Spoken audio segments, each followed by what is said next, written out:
अगर तलाश हो रही हो दुनिया के सबसे बेहतरीन फाइटर डॉग की, तो रूटवाइलर और पिटबुल का नाम लिस्ट में होना तो तय है। दोनों ही डॉग्स के अंदर वो सारी खूबियां हैं जो एक बेहतरीन फाइटर डॉग के अंदर होनी चाहिए।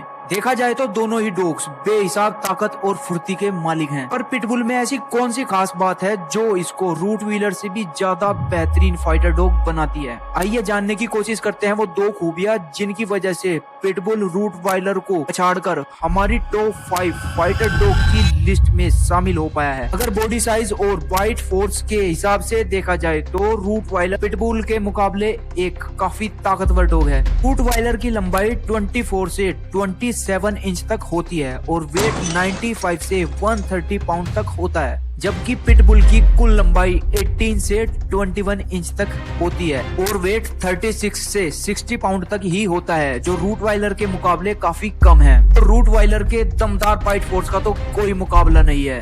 328 PSI का दमदार बाइट फोर्स जो पलक झपकते ही अपने शिकार की हड्डियों को चकनाचूर कर देता है। पिटबुल का बाइट फोर्स 235 PSI होता है, जो रूटवाइलर के मुकाबले काफी कम है। कुल मिलाकर देखा जाए तो रूटवाइलर पिटबुल के मुकाबले बेमिसाल ताकत रखता है, पर इतनी जबरदस्त ताकत होने के बावजूद भी रूटवाइलर पिटबुल के सामने घुटने टेक देता है। जानते हैं क्यों?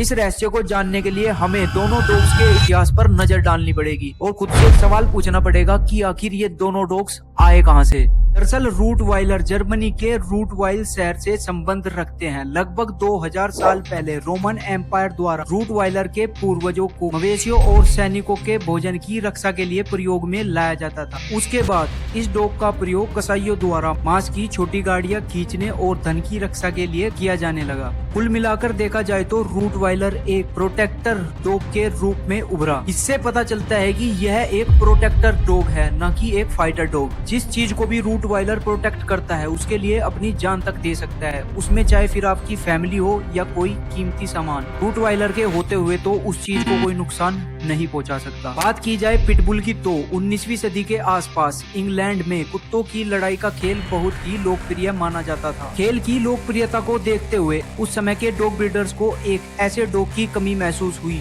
जो काफी आक्रामक हो और लड़ाई के दौरान बहुत अधिक दर्द सहने की क्षमता रखता हो। इसी कमी को पूरा करने के लिए डॉग ब्रीडर्स ने उस समय के सबसे बेहतरीन फाइटर डॉग इंग्लिश टेरियर की ब्रीडिंग बुलडॉग के साथ कराई, जिसके बाद पिटबुल ब्रीड की शुरुआत हुई। अब जरा सोचिए, एक ऐसी डॉग ब्रीड जिसको इजाद ही लड़ने और दर्द सहने के लिए किया गया हो, वो भला लड़ाई के दौरान हार कैसे मान सकता है, वो भी एक ऐसे डॉग से जो एक प्रोटेक्टर डॉग है, ना कि फाइटर डॉग। पिटबुल की नेवर गिव अप और जबरदस्त पेन टॉलरेंस क्षमता उसको लड़ाई के दौरान कभी हारने ही नहीं देती। लड़ाई के दौरान पिटबुल मरना पसंद करेगा लेकिन हार मानना नहीं। रूटवाइलर डॉग जल्दी थक जाता है, इसलिए वो ज्यादा देर तक फाइट में नहीं टिक पाएगा। रूटवाइलर के जल्दी थकने और लेस फोकस होने की वजह से कई कंट्रीज में इसका उपयोग मिलिट्री और पुलिस द्वारा बंद कर दिया गया है, और वहीं पे pitbull never give up mindset के साथ लड़ता ही रहेगा, लड़ता ही रहेगा, लड़ता ही रहेगा।